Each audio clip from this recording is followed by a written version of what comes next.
सिराज अल-दौला वो शख्स जिसके वहशियाना कत्ल के बाद हिंदुस्तान पर अंग्रेजों ने 180 साल तक राज किया। क्लाइव रातों रात यूरोप के अमीर तरीन शख्स बन गए। फकीर की मुखबरी और गिरफ्तारी। मीर जफर ने सिराज अल-दौला की ख्वातीन के साथ क्या सलूक किया। सिराज अल-दीन अल-दौला को मारते से पहले नमाज तक न पढ़ने दी गई। रॉबर्ट क्लाइव ने मीर जफर और उसके बेटे को बेवकूफ बूढ़ा और बेकार नौजवान कुत्ता क्यों कहा। ये सब जानने के लिए वीडियो आखिर तक देखें। और आपको वीडियो कैसी लगी अपनी राय कमेंट बॉक्स में जरूर लिखें। तो चलते हैं इन वीडियो की जानिब। आज से तकरीबन 266 साल कब्ल बे-सगीर में पिलिसी के मकाम पर होने वाली जंग ने यहां अंग्रेजों के कब्जे की राह हमवार की थी। लेकिन सदियों बाद भी इस जंग में शामिल किरदारों की बाज़गश्त इस खित्ते की सियासत में सुनाई देती है। 30 जून 1757 को पिलिसी की जंग हारने के बाद सिराज अल-दौला ऊंट पर भाग निकले और तुलू आफ्ताब के साथ ही मुर्शिदाबाद पहुंचे।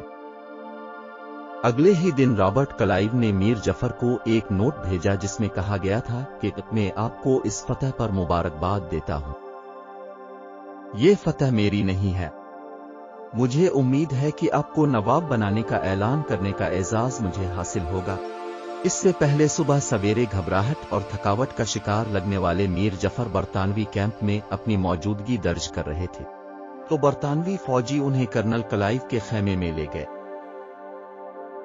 क्लाइव ने मीर जफर को मशवरा दिया कि वो फौरी तौर पर दारुल हुकूमत मुर्शिदाबाद की तरफ कूच कर जाएं और उस पर कब्जा कर लें। उन्होंने आगाह किया कि मीर जफर के साथ उनके कर्नल वॉट्स भी जाएंगे। क्लाइव मरकजी फौज के साथ उनके पीछे आ गए और उन्हें मुर्शिदाबाद तक पहुंचने में 3 दिन लगे। रास्ते में सड़कों पर छोड़ी गई तोपें, टूटी हुई गाड़ियां और सिराज अल-दौला के सिपाहियों और घोड़ों की लाशें मिले। सर पेंडिल मून अपनी किताब the British conquest and dominion in India में लिखते हैं कि अगरचे क्लाइव को 27 जून को मुर्शिदाबाद पहुंचना था, लेकिन जगत सेठ ने उन्हें मुतनब्बे किया कि उनको मारने का मंसूबा बनाया जा रहा है। ये रॉबर्ट क्लाइव ही थे जिन्होंने मीर जफर को तख्त पर बिठाया और उन्हें सलामी दी। फिर उन्होंने ऐलान किया कि कंपनी मीर जफर के इक़्तिदार में किसी भी तरह मुदाखलत नहीं करेगी और सिर्फ तिजारती मामलात पर निगाह रखेगी। रॉबर्ट क्लाइव रातों रात यूरोप के अमीर तरीन शख्स बन गए। क्लाइव को सिराज अल-दौला के खजाने से 5 करोड़ रुपए मिले, जो उनकी तवक्को से कम थे। मशहूर मुअर्रिख विलियम डार लिम्पिल अपनी किताब अनार्की में लिखते हैं कि इस फतह के लिए क्लाइव को ज़ाती तौर पर 34,000 पाउंड की रकम मिलने जा रही थी। इसके अलावा वो इस जागीर के मालिक भी बनने वाले थे, जो सालाना 27,000 पाउंड कमा कर देने वाली थी। अगर उन्हें सारी रकम मिल जाती तो रॉबर्ट क्लाइव अचानक 33 साल की उम्र में यूरोप के सबसे अमीर लोगों में शामिल होने वाले थे। अगले कुछ दिन बहुत तनाव में गुजरे।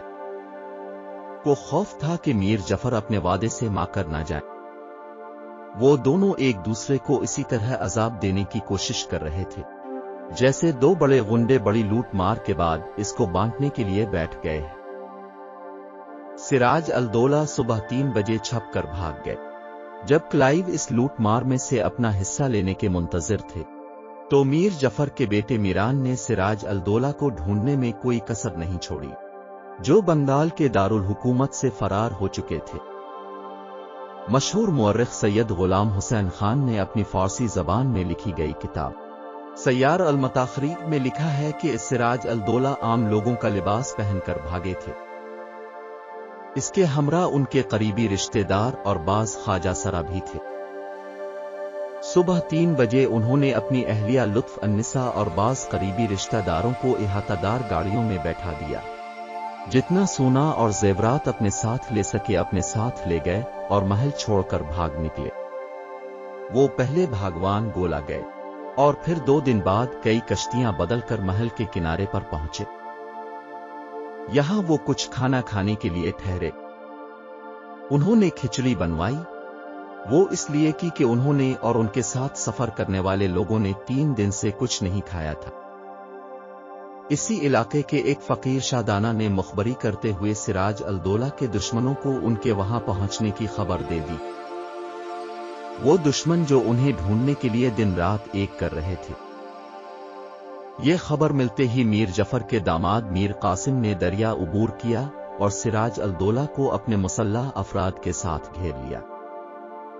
सिराज अल-दौला को 2 जुलाई 1757 को गिरफ्तार करके मुर्शिदाबाद लाया गया। उस वक्त रॉबर्ट क्लाइव मुर्शिदाबाद में मौजूद थे। वहां पहुंचने से पहले ही उन्होंने फोर्ट विलियम में अपने साथियों को खत लिख दिए थे। इसमें से एक खत में उन्होंने लिखा कि मुझे उम्मीद है कि मीर जफर नवाब को तख्त से हटाए गए नवाब के साथ इसी मोहब्बत का इजहार करेंगे जो उन हालात में मुमकिन है। 2 दिन बाद उन्होंने एक और खत लिखा जिसमें उन्होंने कहा कि सिराज अल-दौला अब इस दुनिया में नहीं रहे। नवाब मीर जफर ने शायद इनको बचा लिया होता, लेकिन उनके बेटे मीरान ने सोचा कि मुल्क में अमन के लिए सिराज अल-दौला को मरना होगा। उन्हें कल सुबह खुशबाग में सुपुर्द खाक कर दिया गया। इस बात की तस्दीक करते हुए रॉबर्ट और मैंने अपनी किताब a history of military transition of the British nation in Hindustan में लिखते हैं कि तख्त बदर नवाब को आधी रात को इसी महल में मीर जफर के सामने पेश किया गया था जिसमें कुछ दिन पहले तक वो रहा करते थे। सिराज ने मीर जफर के सामने हाथ जोड़ते हुए कांपते हुए अपनी जान की अमान मांगी। इसी दौरान मीर जफर अपने दरबारियों और अहलकारों से ये मशवरा करते रहे कि सिराज अल-दौला के साथ क्या सलूक किया जाए। इसके पास 3 मुतबादिल रास्ते थे। तो सिराज अल-दौला को मुर्शिदाबाद में कैद कर दिया जाए, या मुल्क से बाहर कैद किया जाए, या फिर उन्हें सजाए मौत दे दी जाए। बाज लोगों ने मशवरा दिया कि सिराज को जेल में जिंदा रखना चाहिए, लेकिन मीर जफर का 17 साला बेटा मीरान उसके सख्त खिलाफ था। इस पूरे मामले में जफर की अपनी ना तो कोई राय थी और ना ही कोई दखल। हाल ही में शाये होने वाली किताब Plassey the battle changed the course of Indian history के मुसन्निफ सदीप चक्रवर्ती लिखते हैं कि मीरान ने अपने वालिद की खामोशी को उनकी रजामंदी समझा। उसने अपने वालिद से कहा कि आप आराम करें, मैं उनको संभाल लूंगा। मीर जफर ने समझा कि कोई तशद्दुद नहीं होगा। उन्होंने देर रात तक लगने वाले अपने दरबार को बंद किया और अपने कमरे में सोने के लिए चले गए। सैयद गुलाम हुसैन खान लिखते हैं कि मीरान ने अपने एक साथी मोहम्मदी बेग, जिसका दूसरा नाम लाल मोहम्मद भी था, को सिराज अल-दौला को मारने का हुक्म दिया। जब मीरान अपने साथियों के साथ सिराज अल-दौला के पास पहुंचा तो सिराज को अंदाजा हुआ कि इसके साथ किया होने वाला है। उसने इल्तिजा की कि उसे मारने से पहले इसे वुजू करने और नमाज पढ़ने की इजाजत दी जाए। अपना काम जल्द खत्म करने लिए कातलों ने सिराज के सर पर पानी से भरा बर्तन उंडील दिया।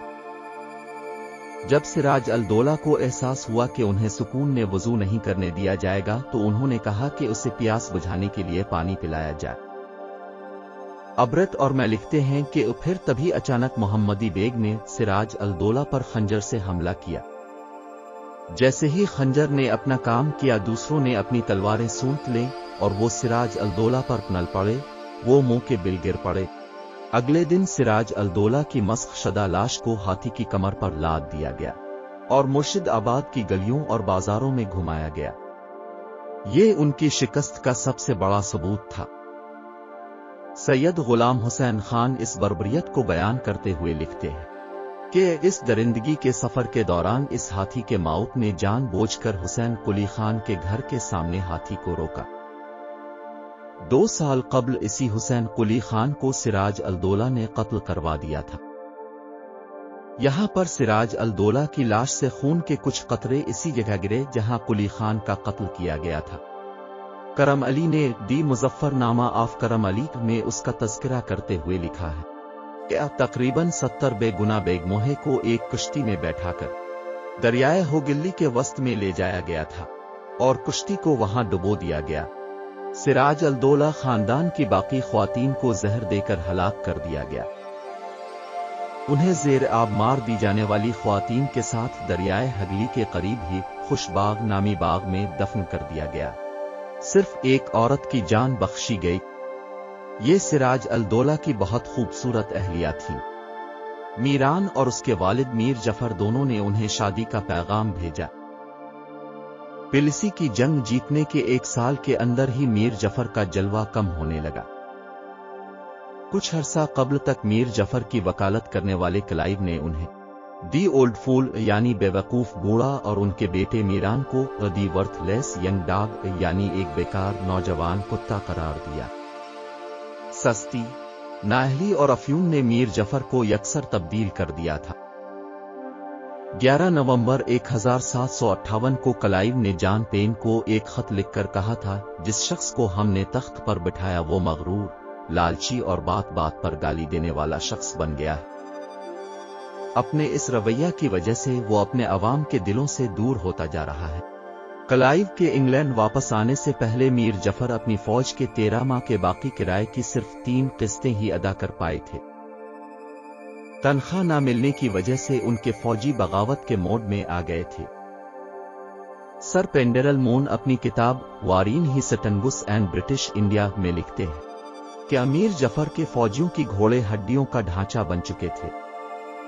उन पर सवारी करने वाले उनसे थोड़े से ही बेहतर थे। यहां तक कि इसके अफसर भी फटे पुराने कपड़े पहन रहे थे।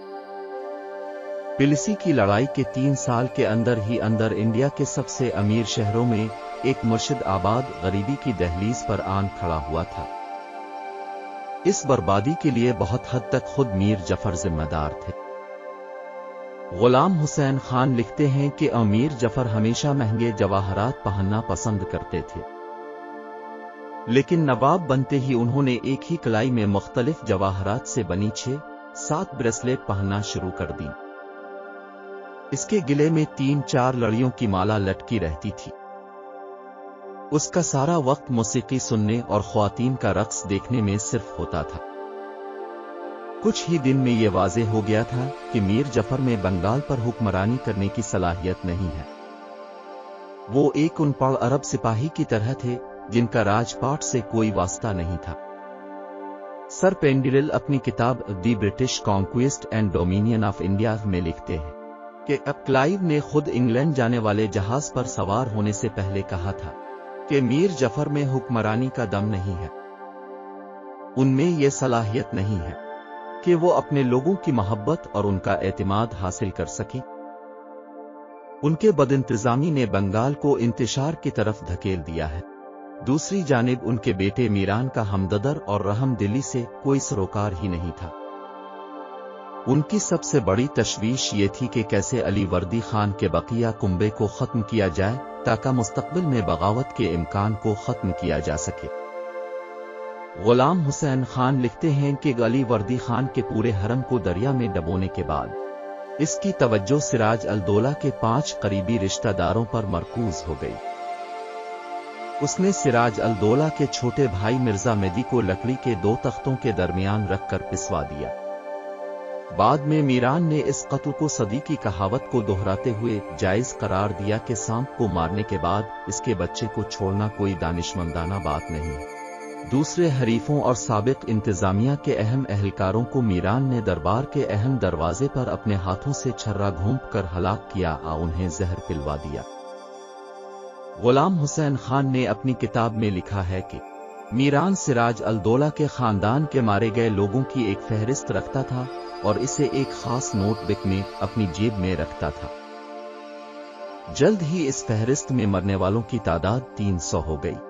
जब वारन हेस्टिंग्स ने सिराज खानदान के लोगों के कत्ल के बारे में सुना तो उसने कलकत्ता भेजी जाने वाली अपनी रिपोर्ट में लिखा कि कोई भी दलील इस विलन के करतूतों पर पर्दा नहीं डाल सकती है। मुझे ये कहने के लिए मुआफ किया जाए कि ऐसे शख्स की हमारी हिमायत किसी भी तरह से जायज नहीं हो सकती।